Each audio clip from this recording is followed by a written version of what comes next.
Hello, everybody, and welcome to Taking Control, the ADHD podcast on True Story FM.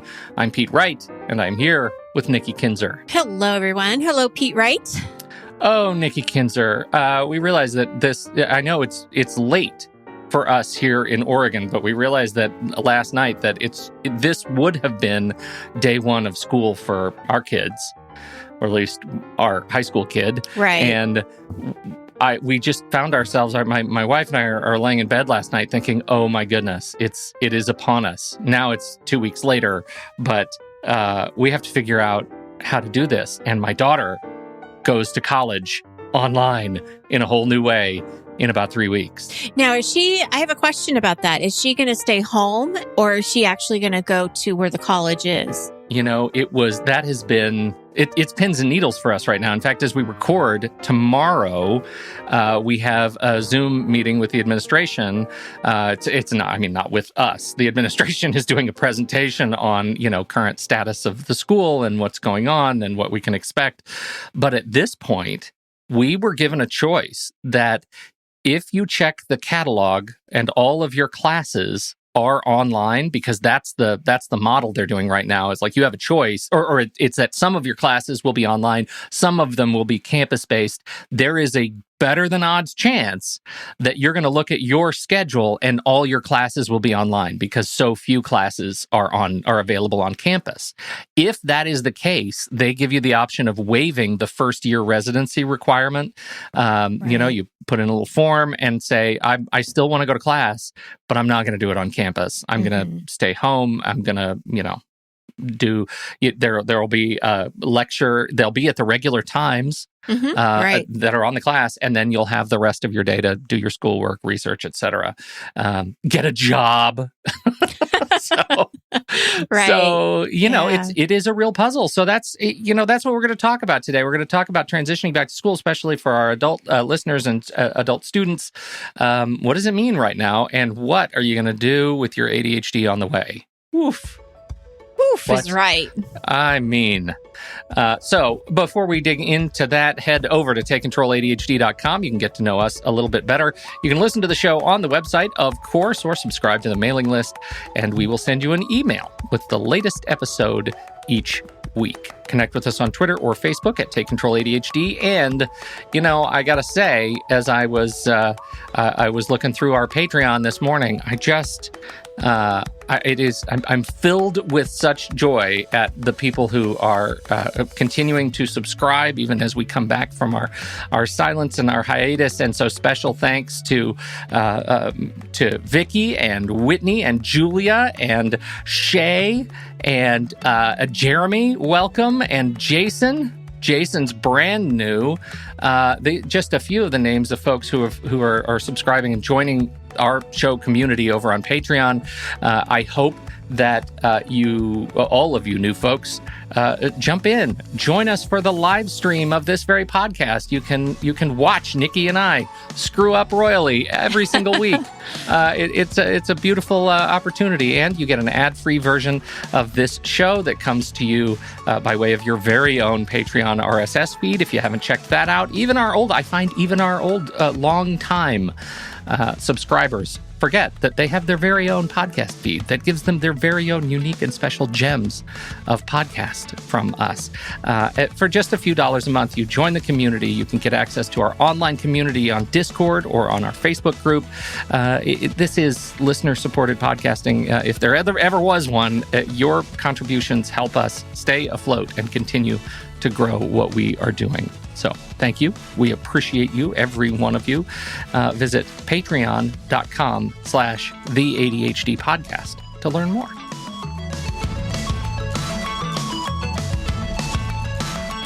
Before we go into back to school, I do want to talk about study hall, which is the perfect thing, right? Yeah, if you're going back to school, exactly. You're going to need a study hall. You're going to need a study hall. That's right. And even if you're not going back to school, but you just need 4 hours of good, hardcore, productive time with people like you that are trying to get things done, study hall is a great thing to do. So we are starting up our next sessions. They will begin on September 17th, and I have an early bird special that is going to be good up until September 17th. So if you would like to subscribe for those 10 sessions that are coming up, you will get a discount. And for our Patreon members, the Supreme level actually gets this for free. And so that's a little benefit to them too. So to learn more about Study Hall, please visit the website at takecontroladhd.com. And it's under services, I think, right? You'll put the link in the show notes. It's under coaching. Under coaching, yeah. Yeah. We'll make it easy for you to find.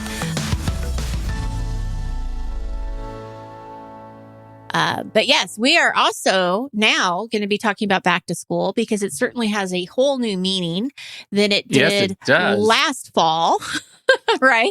Yeah. There really is no back for many people. And one thing I do want to talk about, just to be clear, is I do not work with high school students or children or kids, whatever you want to call them. Under 18. Right. I have my own I have to deal with. But I work with college students. And so I just want to be clear that I'm coming from a perspective of college students. And so if people are having questions about how to manage school and work and young kids, I am not going to be the best person for you to refer to. Now, our Discord people might have some great ideas. So if you're in Discord, if you're a part of our Patreon community, I certainly want you to reach out and ask those questions. But I just want to be very clear that it's not an age group that I work with. I don't have enough knowledge to even really give you advice because I don't want to give you the wrong advice. Right. But I can talk to you about college. I can talk to you about adult learning, and I can talk to you about this whole weird thing that's going on. And I'm telling all of my college students that I currently work with, because just as you explained, Pete, some of them have online classes. Some of them have to go to lab that's on campus. Some of them have, it's just every college is a little bit different. And I keep telling them to just expect the unexpected because really at any time the school, could shut down. Right. Yeah. Shut down, change models.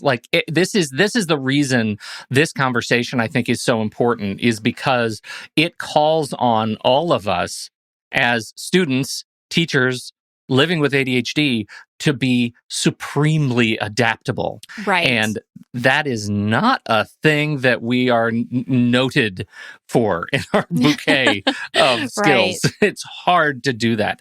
And so I think, getting distracted by circumstances, which we'll talk about, and having difficulty making transitions, that's the real anchor for the world we live in right now. Absolutely.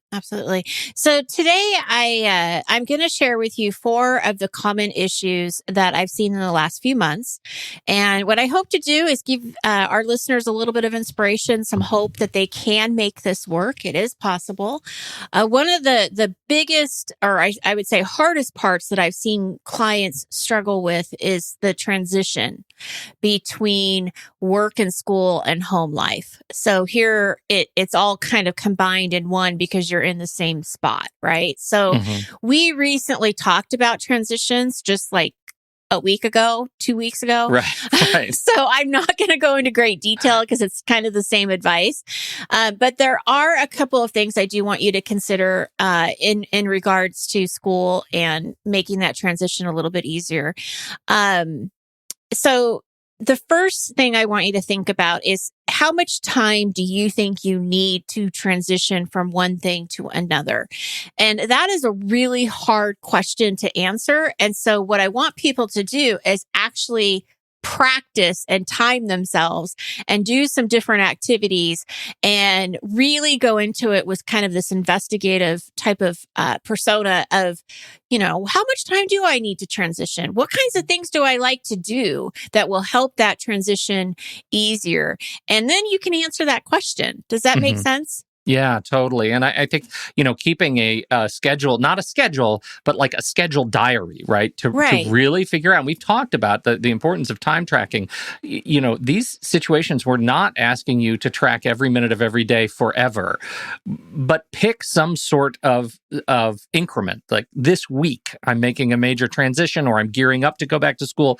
I'm going to time these major activities in my life so I can start to figure out how to put this puzzle together. Right. Absolutely. And make it easier for you. Yeah. Well, especially because it's not just going back to school online, but for those who are having some sort of in-person a cohort relationship, that can be incredibly difficult too, right? Because now you're mixing an online environment and you have to figure out how to leave your house on time.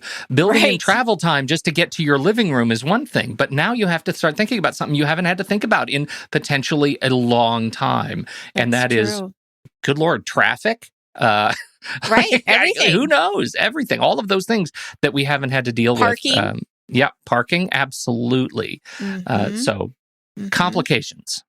Yes. So one of the things I do want to give you is just some examples that I tell my students that can help the transition to, and this is again where that kind of time tracking is. Maybe this week you say, okay, for 15 minutes, I'm going to take a walk, or I'm going to do some kind of exercise, or just play with your pet for 15 minutes or 10 minutes, whatever you think you need to do to kind of wind yourself down. A lot of people lost their commute, right? And a lot of people lost their commute to school. So this isn't just work, but it's also to school where you could have had some downtime. So now we have to create that. So maybe it is playing a couple of games on your phone, shutting down the computer and just letting yourself play something without feeling any guilt, just for that kind of transition. So those are some things. Yeah, I would totally add that your perception of 15 minutes is going to be wildly different from somebody else's, right? That's all time is perception of the passing of events. And it may feel really, really fast. It may feel interminable, but don't judge that, right? All we're trying to do is to habituate you. This is what this feels like. This is what 15 minutes feels like playing with the dog, kind of thing. Absolutely. Okay. So the next thing that I want to talk about is scheduling. So it is really hard to keep straight what class you're supposed to be in on what day and time. And this is where I'm going to kind of throw in my 2 cents. If you're a parent juggling your kids' schedules, it gets even more complicated, right? Because now you have a child in elementary school, middle school, high school. It can be really confusing of where everyone's supposed to be when everybody does it a little bit differently. So one of the things that I would suggest, and just keeping the schedule straight, and I did do this for my college students too, is to get a big wall or desk calendar. And what you want to do is and this is especially true if you have if you have like several schedules to manage, right? Because you really want to be able to visualize what's happening with each person and get a large one so that everybody can see it. So if you're a family of 4 and you've got 2 kids that are in school, you could color code each kid so they each have a color, and it shows like where they need to be when on what day. Now, if you're a college student and you're by yourself, you could color code your classes if you'd like. Whatever resonates with you, however your brain will look at this calendar and see right off the bat that it's Monday and this is where I need to be. I know with my kids' schedules, they're in high school and they have an A day and they have a B day and then they have Wednesday off and then they have an A day and then they have a B day. It gets really confusing. So we're going to have a big calendar that just says A, B, off, A, B, right? Yeah. And just be able to see that. So you just want to have something in front of you. I would not use the calendar as your to-do list, right? We've talked about this before. I think if you do this, you're running the risk of it being way too cluttered, especially if you have more than one person. And then it will really stop meaning anything to you. So this calendar is just for you to see your weekly schedule, and you can look at it as often as you need to. But I suggest looking at it every day because it's really easy to forget if it's Monday or Tuesday or Wednesday or Saturday. You may think it's Saturday, it's time to go to school, and it's not. Right. Right? tech tip that it just occurs to me that this feature, it's been around for a long time, but a lot of folks, I think, haven't discovered it. In Google Calendar, it used to be if you wanted to create a calendar with a different color, you'd have to create a separate calendar, right? So that you'd have my personal calendar, my work calendar, my kids' calendar, and they're all shared, whatever.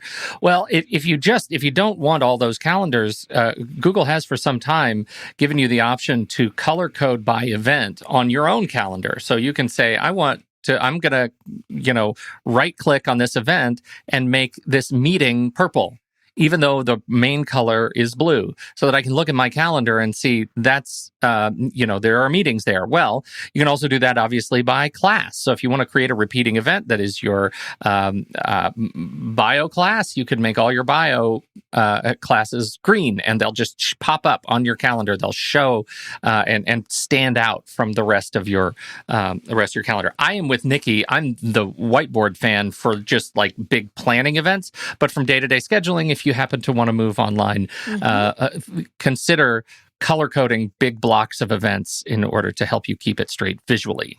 Absolutely. Choosing the right space.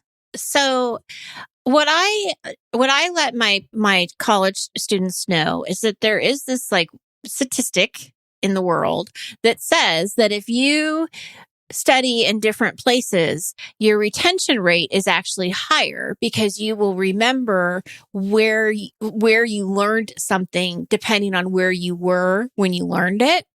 So I always think that that's good because I think it's good that we retain information. It's good that we have variety because, the common ADHDer doesn't want to be bored. So I actually suggest that you identify a few different places in your home that you like to work. What I would avoid, though, is studying in a place that would make you fall asleep.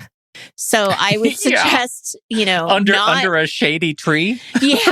Or on a hammock in your bed, on a really rocking. Comfy couch.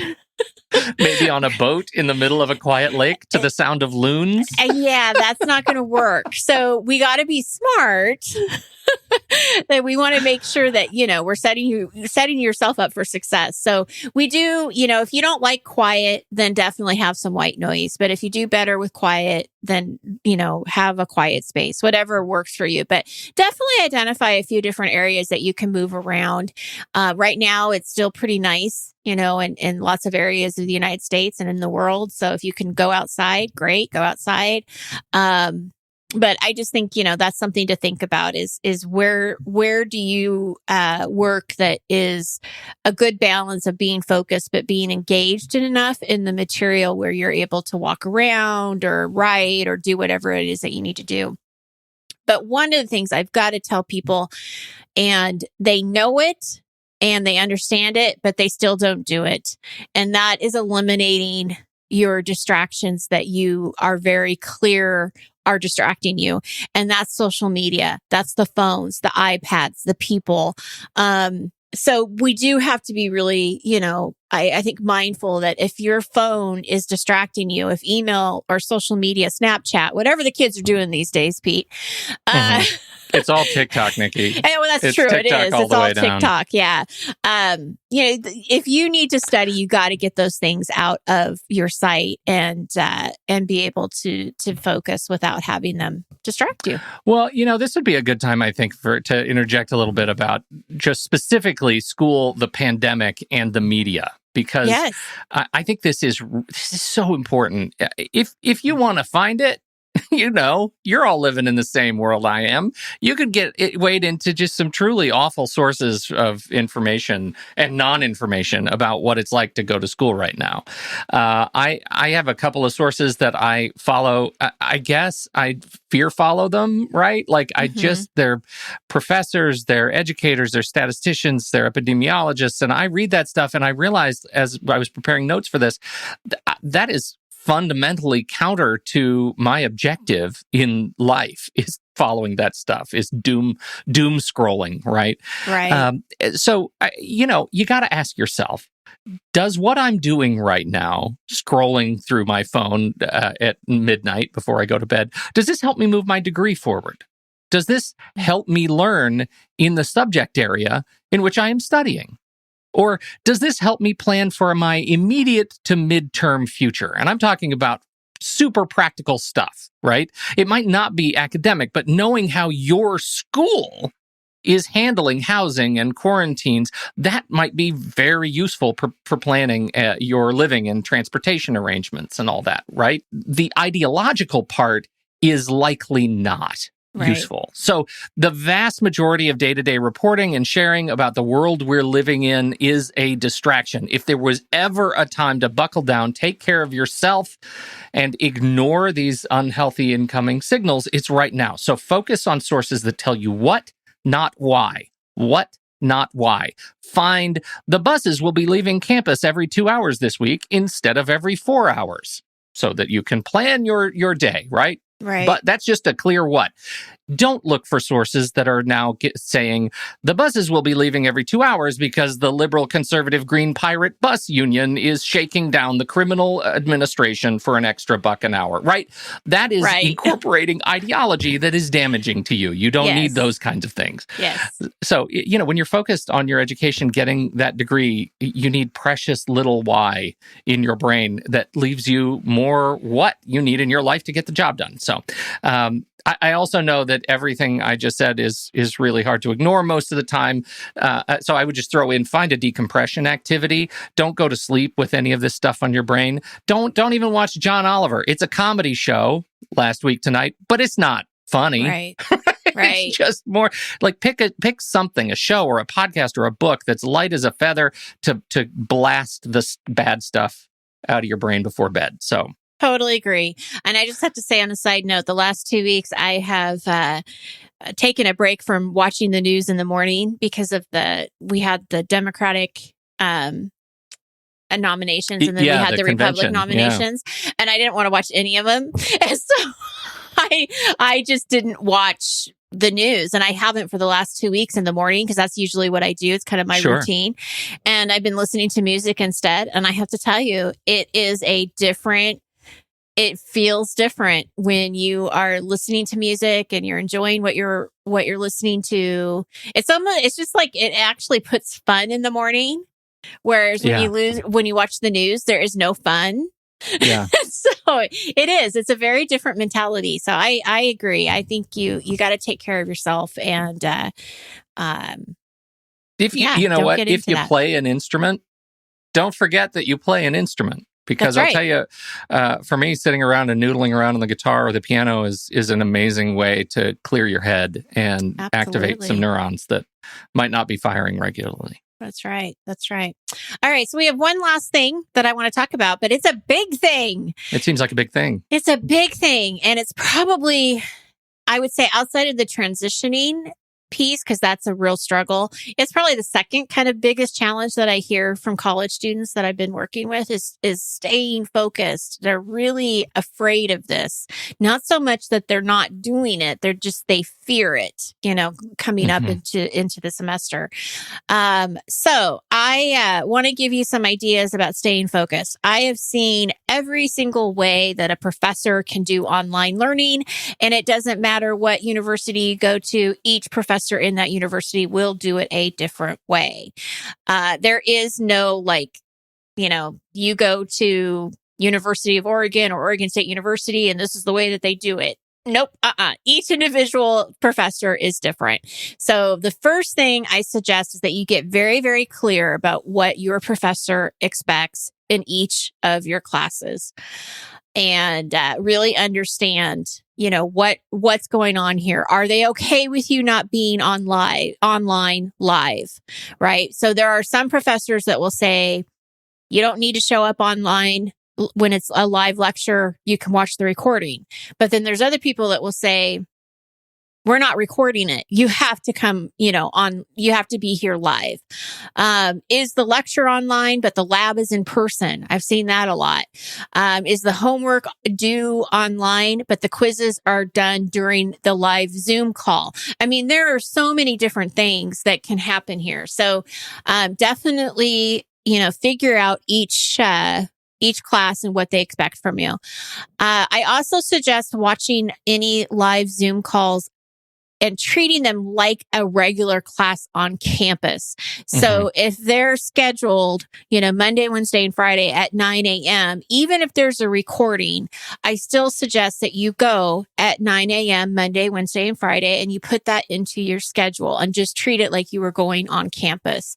It will keep your schedule consistent, which is a good thing. It will add that structure that you need, and you won't miss any important updates, because that's the other piece. If you're not really paying attention or you're not listening to the whole recording, because I know a lot of students think, well, I already know this, I can fast forward, or I can skip this lecture.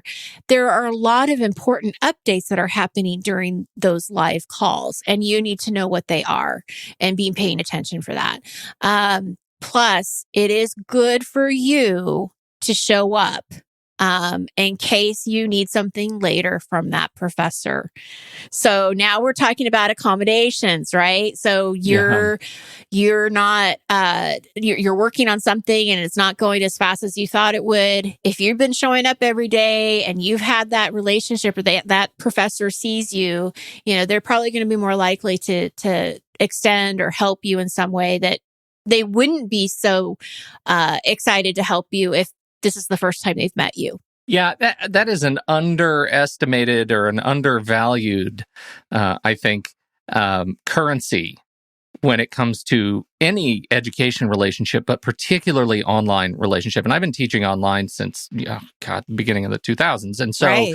I think it is one of those things that students often forget, that there's a human being on the other side of that online program. Even if they're watching that human being on video, it's still a layer of abstraction that clouds the personal relationship there.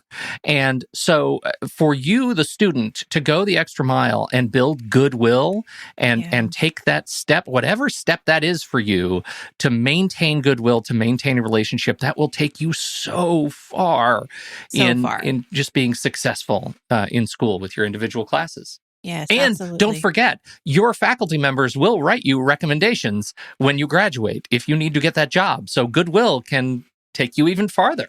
Even farther. That's right. Now, in most situations, I do see that most classes are being recorded, whether there's a live lecture or not. There's only been a handful where I've had people tell me that they're not. So for the most part, you can probably rely on this. And I say take advantage of it, because if you do lose focus during the live Zoom call, and you missed something or whatever, then go back and you can watch those recordings. And it can also help with the note taking, right? So if you know that the class is being recorded, you can kind of evaluate, how well are you taking notes in class? What can you do to make that better? Knowing that you can go back can be a very positive thing, because you don't have that anxiety of feeling like you have to write everything down. But the downside of recordings is that they can be this great trap of avoidance. Oh, well, I can just do this later. I don't need to pay attention to this.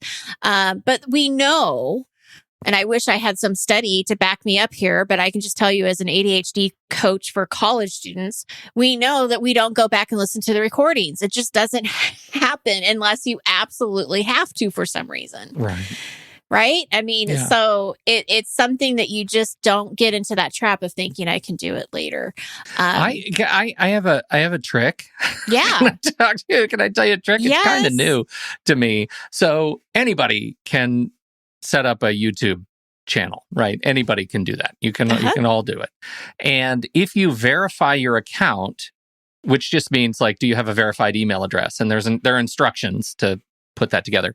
You can actually upload your own videos that are multi-hours in length, right? They're just very, very long, right? And so say you have a 2-hour lecture, and you can take that lecture, if the instructor gives you access to download it, upload it to your YouTube account, mark it as private, and then using the YouTube app on your phone, you can listen to it at up to double speed. So you can re-engage with the material much more quickly than when it was initially delivered to you, and you can keep an archive of your very own video lectures on your own personal YouTube channel. And it's kind of it's pretty super nerdy, but once you get the infrastructure set up, once you figure out kind of what is your routine to do this, you might create a nice library of online lectures that could really support your long-term studying. I might do like a mini workshop on like screen recording. Like you could record your own screen of a lecture, save the video, upload it to your own YouTube channel, and then you have an online access of your course lectures. I think you just zeroed in on our September workshop for the Supreme members. Really, honestly, write that down. A little Pete. how-to. Right. Okay. Yeah, All right. Write that down. Well, I think that's great. And I love the double speed, right? Who doesn't love that? Yeah, right. Especially So after smart. you've already engaged with the live event, right? You can, it's so valuable to keep this archive of stuff. And YouTube is free, right? You verify your channel and you're good to go. So. Absolutely. A couple of last things that I want to bring up about staying focused, especially during lecture, because that can be the hardest thing. Bring a fidget toy with you. So when you're listening to the lecture, you can do something, right? You have your and you don't have a faculty member glaring at you because they can see you with your fidget. Yeah, just and it go can even to be fidget loud down. Yeah, because you can put it on mute. So it bring can a be like vuvuzela for all we care. Heck yeah, right? Whatever you want. But definitely, if you're fidgety and you want that kind of extra movement, bring it to the lecture. Stand up during the lecture. Get a stand-up, sit-down desk, or just like what I did for a long time before I got one is I just sort of made one up with boxes, right? But do that because it does help you stay more alert when you're standing up. We just know that. Ask questions. Keep yourself active and engaged into the conversation as much as you can. So ask questions, take notes. Again, we want to eliminate distractions. Put those blockers on your computer.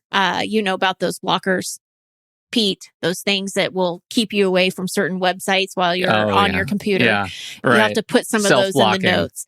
Yeah, because that can be really, distracting if you're on your computer and you get these notifications or whatever.